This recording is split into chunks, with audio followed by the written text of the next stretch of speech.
By the way, like I said earlier, I love that Lego Hogwarts thing in the background. Nice. Um, I still have some. it's good size too. Yeah, it's actually a lot larger than it looks here on the camera.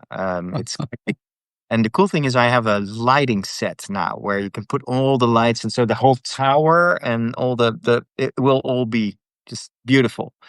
That's awesome. It's it's just one of those projects that I bought the lights kit 2 years ago, telling myself I'm gonna do it tonight and I'm gonna do it next week.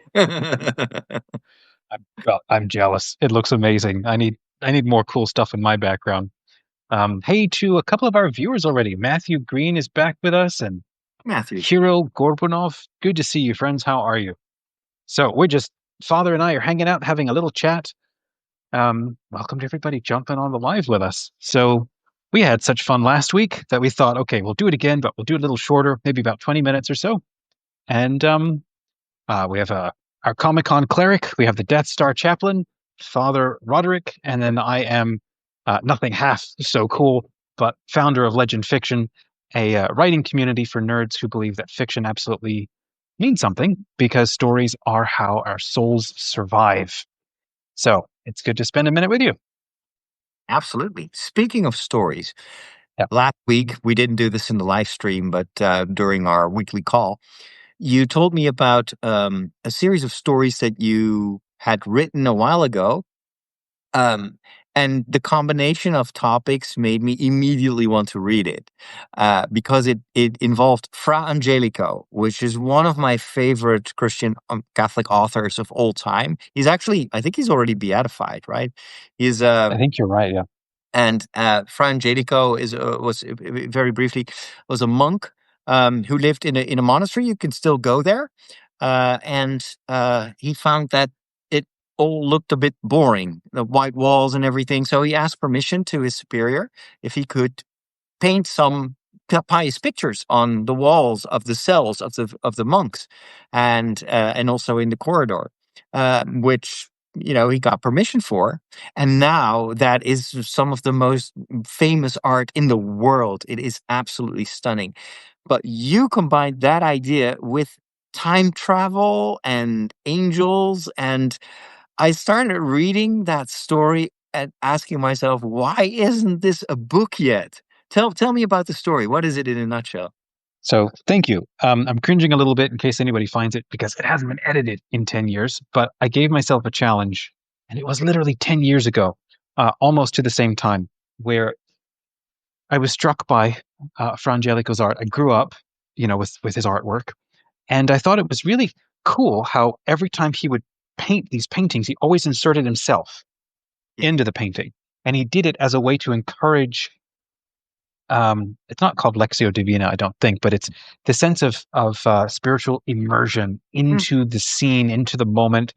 And the easiest way that he thought of to do that was to literally paint himself kneeling in front of the Bethlehem Nativity crib or the scene of the Last Supper, and there he is kneeling in the corner as a way, sort of a little spiritual trick to get the monks to think of immersing themselves tactically, presently into that scene. And I thought, the heck, wouldn't it be fun if he painted these things because he actually time traveled back and was in those moments. And so it's like a medieval photograph of him trying to be there. Elico is actually photobombing the Bible. That's the idea, right? It's like, There, right, I'm right. here too. There you go. It's a medieval selfie. Uh, yeah, but there you go. Medieval selfie. I thought that would be hilarious. So I have loved trying to understand and explore the world of angels and how they work, how they interact with us. And so I thought, what if he partners up with his guardian angel and he travels through time to make the miracles happen that we all know and love? So, um, case in point being, and I wrote this is one of the stories where Saint Dominic I think they're starving, and he breaks bread for the community, and it ends up becoming the most delicious bread ever.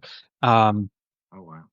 and oh, the reason why it was magical or miraculous is because they had zero food, and then all of a sudden angels showed up with baskets of bread for them, and then they all were able to feast. And I thought, well, that would be a fun story. Let's have Fra Angelico and his guardian angel travel back in time and bake bread for his own order, and they're all just in the refectory staring at their empty plates, wondering how they're going to be, solved or served.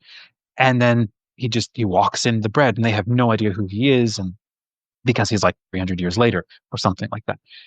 Um, and there's another little story in there of like the centurion's servant. How did he get healed? Well, so I wrote the story about how that actually happened. Or there's the moment where Saint Teresa of the Child Jesus has a little conversion experience. Uh-huh. How did that happen? And so I wrote that story. So So all of Angelico traveling to the time of Therese of Lisieux and right. So into the future. sure. Right. So he brings her the Back to the Future, but instead of Marty McFly, it's Fra Angelico. it's Why Angelico. isn't it a movie Right. yet? I mean, it would be fun. Plus, there's a bit of inception. He has to travel into her mind to deliver the child Jesus to her in the labyrinth of her mind as a way to free her. And so that totally changes her life. So I ended up writing, I think there's 6 stories that are, maybe Yes. it's like 5 stories that are published. And I said it to myself, it was a 2-hour challenge because on Saturdays I had a 2-hour window to sit literally in my child's room so that Hmm. my wife could sleep in. So I would go in and sit for 2 hours. And then that was the challenge throughout every week. I must write. It was about a 1,500 to 3,000 word story within that 2-hour window. Wow. And I was not allowed to research any more than I already knew the moment I went in to write. And so I'd write the first draft, read it, and then post it. And then I would have to be done. And I could not go back and you know, do any more. Oh, that is So cool challenge. and I did it for about a month and a half or so, and I wrote about 5 or 6 stories. I got halfway through how he helped to make the tilma of Guadalupe, and then I stopped. Just life was becoming too much at the time, so I Hey, still that have that great draft gift somewhere. is, doesn't have an expiration date, and I think it's It doesn't. I love the story. It's super imaginative, and of course, it has educational value as well. Because under the guise of Back to the Future with medieval monk, you Yeah, introduce them to all these saints and to Bible stories, and I was thinking you could even um, like finish. It's basically you can write as many stories as you want, but if you just finish that last story and then create like a second page, for instance, where so this is fiction. This is the real life. Fra Angelico, Therese of Lisieux, you know, I didn't think about you that. could I just should write probably that do really that. Yeah. easily, make some nice pictures. You're a great wizard with all the AI image generation and stuff. And you would have, I think, a fantastic book that I Great. really want to do the audio version because it's so Okay. imaginative. Anyway, Well, but maybe I'll partner with you and we'll do that. no, I love it because it's I was reading it I didn't know it was 10 years ago, but when I read it, it was like, huh, Dominic has been doing what I am currently learning how to do, and he's been doing it 10 years already. Uh, well, yeah. I mean, you're doing it daily. Like you're doing it at the level that I'm not sure I would be able to do. I need at least a But week you maybe have to think a family about and it. have a life. I am a celibate priest, and I have no one to be accountable to, so I can spend as much time as I want coming up with these crazy stories. Well, if I can, my plan is to corner some time and finish re-editing them, and I'll put them together, and maybe it'll be like just book one and just put it out there and let it go. Um, I was generating some cover art for them, and I sort of stumbled into, oh, what if this looked like a Disney cartoon? And it completely changed my own read on my own stories, seeing the artwork show up and realize, actually, this would be an amazing cartoon series for children to learn about lives of the saints, times of history, mystic engagement with angelic powers, and how that works, the He different levels of heaven. could be the next Prince of Egypt. I'm just saying, just saying. I would love Hans Zimmer to score the. Yeah, that would just him banging on a piano that's on fire and at nighttime on the beach. So um, anyhow, I'm glad that you enjoyed, and thanks for bringing it up. No, We're that's what actually just I love about our wrapping. conversations. It's just this back and forth, and you have an idea, and then I was like, "Oh, I maybe you can do this and that," and that's basically also what you do with the legend fiction community. That's all about like this mutual support. And if someone is stuck, well, you give some encouragement, or if someone has a story and wants some input on it. But you've been working actually on something even more like systematic when it comes to supporting writers. Tell me about these workshops that you're in the Okay. process of developing. So I'm very grateful to you. You've been sort of pushing me to turn into a little system because I've had all of these different ideas about wanting to help authors fall back in love with marketing again. But more importantly, before they can even fall in love with it, to understand how to do it at all. And it's kind of funny because it's been for me a 10-year journey. I feel like I'm closing the circle. I started this journey into writing fiction, um, partly because, how do I say this? No, I started this journey into marketing because I wanted to know how to market my own novels. I knew that I would write, but I didn't have a budget and I didn't know who to go get permission from to get my novels published. And I don't have time to wait to get into traditional publishing because it just takes too long, and I'm just too impatient. But I just wanted to self-publish, and maybe other people would enjoy it. And I don't think I was ever going to make a lot of money with it, but that wasn't the point. The point was to tell stories that other people loved and I would share. Other people definitely want to turn it into a career and make a lot of money, and that's their path. It just wasn't mine. So I wanted to understand, how do I understand marketing? And so that led me into understanding branding and marketing tactics and how to build websites and how to make graphic design communicate what you want. And then 10 years later, I then start Legend Fiction as a community to start walking with other authors. So the first step is like, well, if you want to market your fiction, you got to actually write the stuff. So that's what our community is about, is Tiny like, okay, detail, but it helps. you need something to sell if you want to hang out with other people. So that's what our community is doing. It's like, okay, we got base thing number one.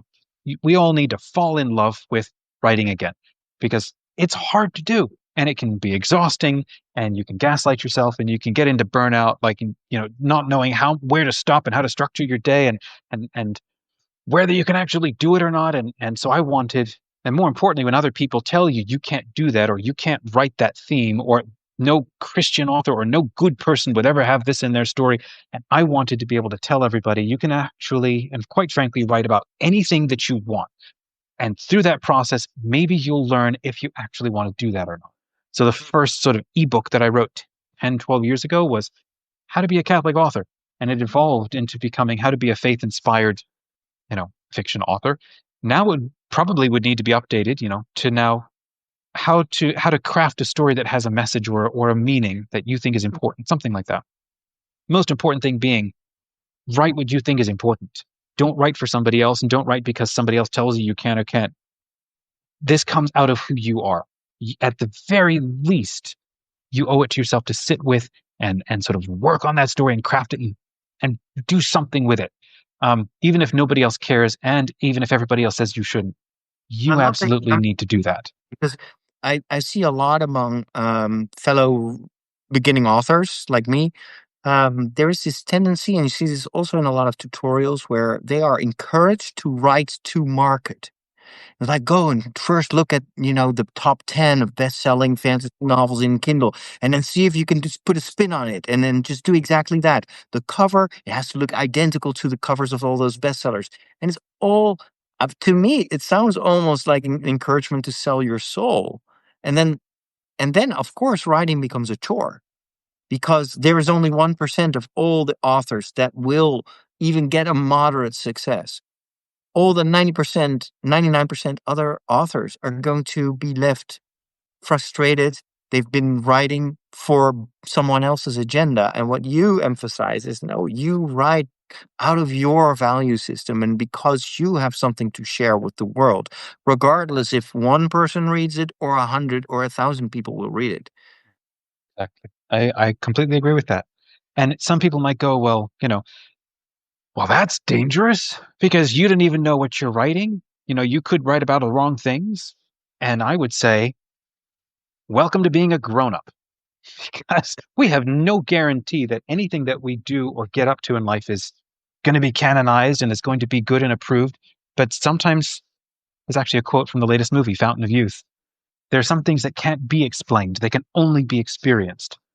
Mhm. And I think the job of like being sort of a child author or a kid author into becoming an adult author is to begin to recognize there's a lot that I can learn, and there's these different religious systems or traditions that I can sort of put into myself and try to learn. But then there comes a point where I have to stop learning by by rote and by checklists and by trying to memorize, and I have to actually go about doing the experiencing of life. And that's what's called being an adult. Now, in the experiencing of life, do you survive? Do you fall apart? Do you have to reset? Do you have to retreat from the world for a bit and rebuild or something, or regroup with friends? Or, the important thing is, how do you face up to living a good life and trying to create a good life also for other people? And we do Well, that through storytelling. relate that leads to the best stories. Stories that are written because someone wants to project something. I see this a lot, also among fellow Catholics. Let's be honest. A Yep. lot of people want to show the world how Catholic they are. Mhm. But we know, out of our own experience, that there's much more behind the facade. And some of it is really good, and some of it is just someone who's just trying to figure things out and stumbles and falls. Yeah. And those stories are actually the real. I sometimes cringe when I see Christian movies, and I say Christian in a broad sense. You've got these entire channels in the United States where it's Christian movies, and it's all so sappy. Oh, I don't know. It's like these are not real people. These are people from a Hallmark's postcard or something like Yeah. that. Relate, but I can relate to someone who is still trying to experiment things and figuring it out and stumbling. Those are real stories, and I think you and I want to encourage people to write from that inner freedom where you feel that, like, who needs to give you permission to write what you want to write? If it's your heart that tells you to write, it's the Holy Spirit that works through you. However, we were talking about those workshops. I also know that you have this whole, like, desire to put your heart on paper and whatnot, but there's also the very simple thing of, if you believe that you have a story that deserves to be read, there is also just a craft, there's an art of bringing that to people's attention. Marketing for a lot of writers and artists feels like a dirty word, Yeah, but it's mar- terrifying. just marketing is making friends. It's like, hey, you have this problem. I have a story that can help you. So it's building community. Marketing is none other than that. And what I see with a lot of creative people, and I am like that also a little bit, is like this all or nothing mentality. So, like, I need to write my novel. I need all my focus.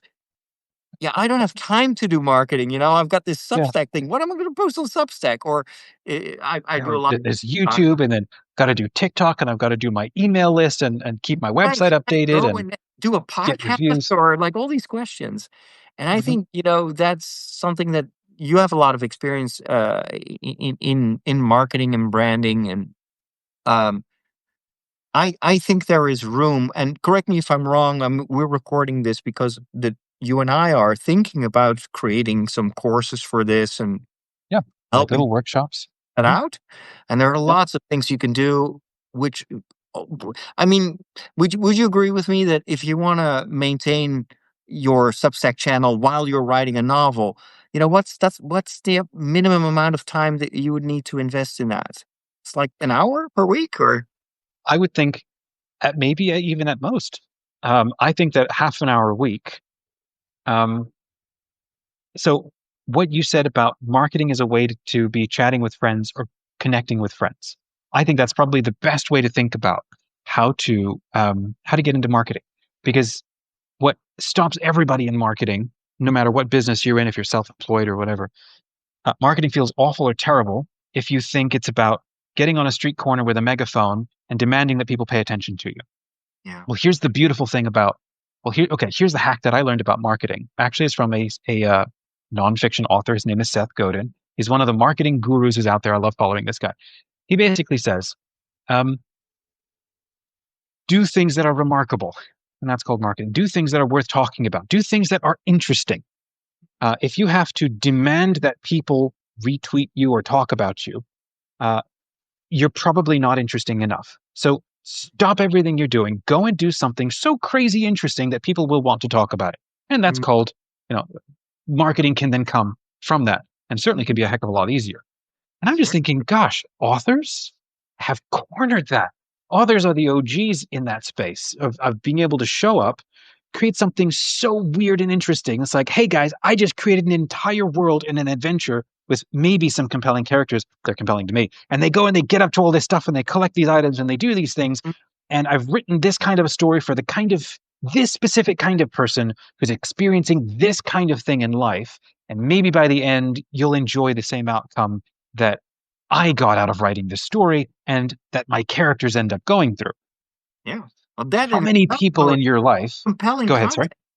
Yeah, I Right. mean that just this. If someone who's an author would record a story like this, I would watch it. Whereas I see that a lot of authors, they all follow the same templates. They copy each other. You've got all the booktubers and the book talkers. Sure, And sure. the thing is, there is so much competition there, but everybody does the same thing. And there are very few authors, and maybe this is also because a lot of us suffer from uh, uh, I don't know, maybe we're just we don't think we're good enough. We have imposter syndrome all the time. But if you tell a true personal story about like this is why my heart starts to beat faster when I start to write this chapter, those are the stories that the world needs to hear.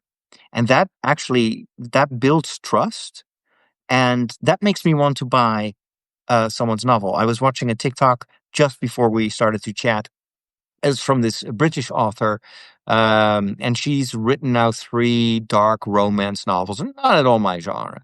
But she Okay. just went on camera and she said, "Hey, I'm just gonna break down the whole process, what I've learned after a year." And then it's all this story about like I work day and night, I sacrifice so much, and all I got is this lousy T-shirt because my book is barely selling. And I was like, "Okay, I'm gonna buy your book just because I think you do something that a lot of us aspire to, but you've got the guts to tell your personal story there."